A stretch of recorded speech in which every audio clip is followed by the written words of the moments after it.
Mellowing into the last phase in your cycle, we're welcomed by the Luteal Phase.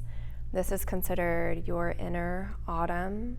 Many women experience bloating, acne, muscle and joint pains.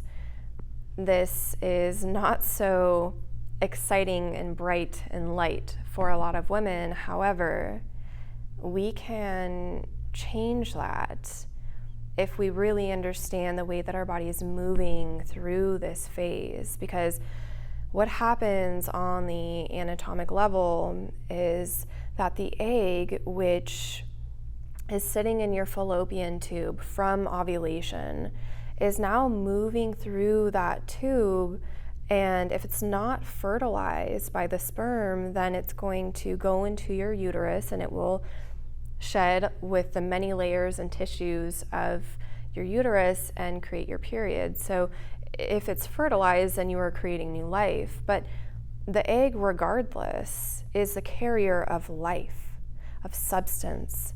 And so it almost feels like this liminal space where your fallopian tube acts as the alchemizer for the egg, which is life, to come, to be here. And that's what blood is. Blood is a symbol of life. But look at my menstruation video if you haven't already for that. But when we look at the luteal phase, I mean, I love this phase, and honestly, I think it's one of my favorite because I love emotion so much, and I love to feel the depths, and I like to be in my emo state because I like to know what is real and raw, and I want to work with that. And so in the luteal phase, there is this conception that we are in PMS mode, and you know, it's subjective. It really is. And I believe that so many women don't have to fall into the emotions to that extreme. We can still feel, and we can still feel very intensely, but how we go about working with the emotions is the important part. So I thought, why not call upon the Great Mother? The Great Mother can either be something that is nurturing and giving, or it can be a very destructive force. Okay, so you can kind of see maybe where your emotions reside during this time. And if the Great Mother is connecting with you on a certain level, she may enhance that.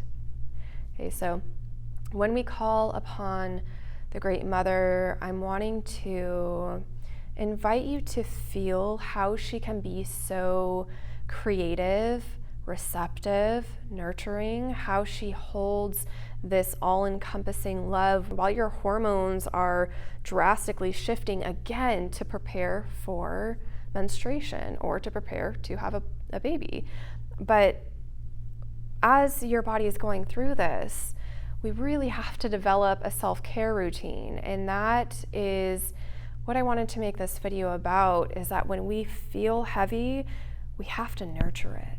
Call upon the Great Mother, create a self-care routine, and to be honest, I don't know what that looks like for you in the very moment that you need it. Okay, we can look all over the internet for different kind of self-care routines and be taken by the beauty of someone's self-careness, But ultimately, what do you need right now in this moment? What is your soul calling? What does your body need? What does your heart need? Your mind, your ears? Like, what do you need right now? So you creating that for yourself, grab a journal, write this down.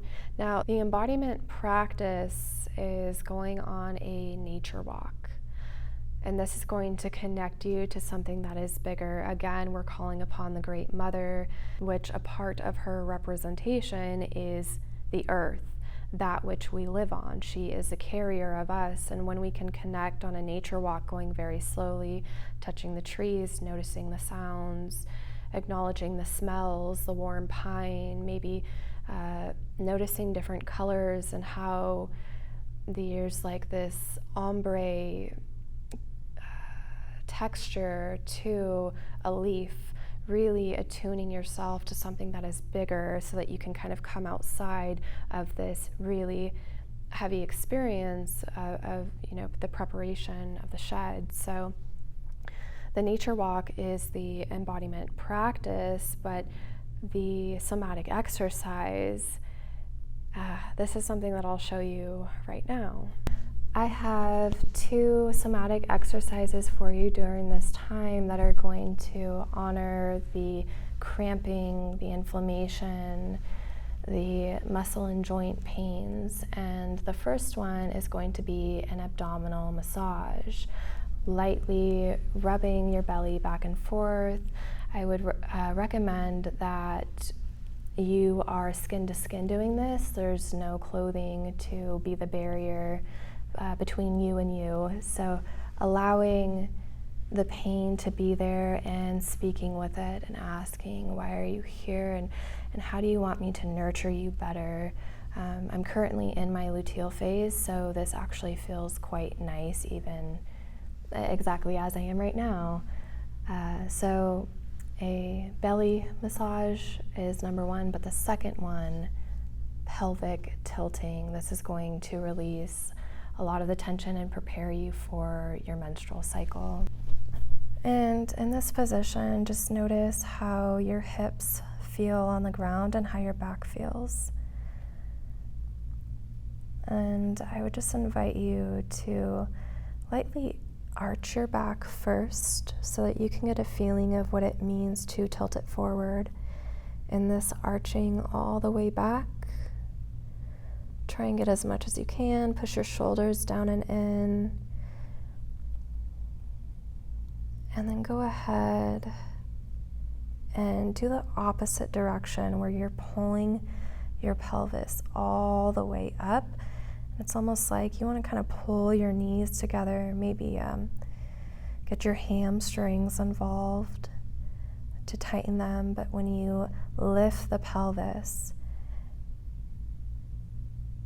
you're just wanting to allow the back to release, and then going back all the way down completely flat and letting your maybe knees rock side to side. But I invite you to do this multiple times just so that you can let your hips open up, let your back open up, and you can acknowledge that your body isn't supposed to be one way all the time, and when you carry this tension, it's for a reason.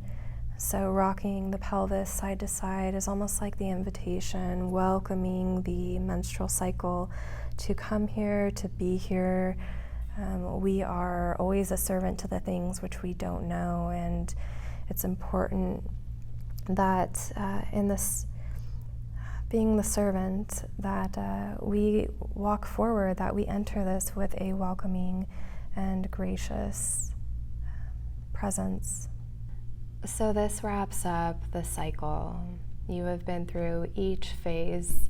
You have archetypes that can help you with your behavior, your emotions, your attitude towards the experience. You have somatic exercises that are going to anchor you into your body for a deeper known sense of body concept through this whole process, day by day, week by week. And you have embodiment practices which are going to allow you to tap into your feminine and give you a greater sense of what it's like to live in this body. Okay, it's a gift. It really is a gift. So if you have any questions about this cycle, leave comments below, and I'm excited to see you in the next couple videos as I continue to expand and create with the womb and all of her magic that she has. Thank you for being here. I will catch you in the next video.